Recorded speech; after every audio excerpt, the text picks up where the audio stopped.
आपने सोचा भी कैसे ये सब? पर मुझे आप ही का गुस्सा समझ आता है। शायद आपको पता नहीं है, लेकिन मैं आपके भाई के पीछे नहीं पड़ी हूँ। तुम्हें आप ही का मैंने नहीं कहा उससे कि मुझसे शादी कर ले। वो बातें सुनाना बुरा लगा। नहीं, घटिया सोच है आपकी। कोई नहीं आएगा तो लोग तरह तरह की बातें बनाएंगे। पहले तो मैंने ऐसा नहीं सोचा था कि आपने जरूर आना है।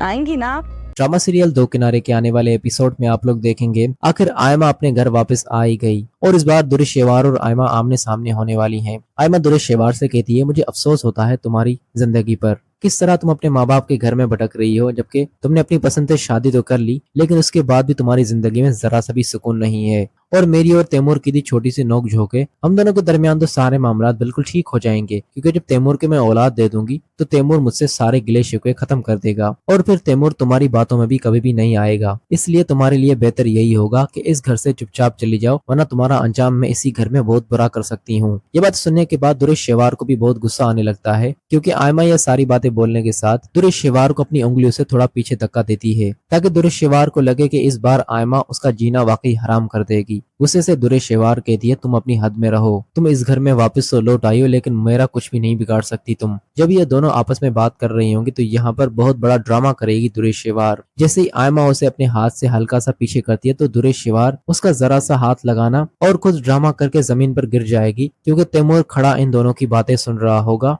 और तैमूर अपनी आंखों से देख भी लेगा कि आयमा ने दुरेश शेवार को धक्का दिया है और उसे नुकसान पहुंचाने की कोशिश की है, और ऐसा दुरेश शेवार जानबूझकर करेगी और तैमूर के आने के बाद और भी ज्यादा एक्टिंग करने की कोशिश करेगी, ताकि तैमूर को ये लगे कि आयमा दुरेश शेवार से नफरत में इतनी आगे हो चुकी है कि अब वो उसकी बहन को नुकसान पहुंचाने के लिए भी सारी हदें पार कर चुकी है। इस बात पर तैमूर आयमा को गुस्से से कहेगा, आज के बाद अगर तुमने दुरेश शेवार को जरा सी भी तकलीफ पहुंचाने की कोशिश की तो मुझसे बुरा कोई नहीं होगा। आयमा तैमूर को गुस्से से देखकर वहां से चली जाएगी। आयमा अपने कमरे में जाकर अपना सर पकड़कर बैठ जाएगी कि जब तक दुरेश शेवार इस घर में मौजूद होगी तब तक मेरी जिंदगी यहाँ पर सुकून से नहीं गुजरेगी, क्योंकि दुरेश शेवार ने तो नहीं सोचा था कि तैमूर और आयमा की इतनी जल्दी सुलह हो जाएगी। इस बार तो दुरेश शेवार का यही प्लान है कि वो वलीद की जिंदगी में दाखिल होना चाहती है, और यही बात वो आयमा से कहेगी। आयमा से दुरेश शेवार कहेगी, अगर तुम चाहती हो कि तुम्हारी जिंदगी में सुकून हो और मैं तुम्हारे और तैमूर की जिंदगी में ना आऊं, तो तुम्हें भी मेरे लिए एक काम करना पड़ेगा। जिस पर आयमा उससे कहेगी, क्या काम करना पड़ेगा?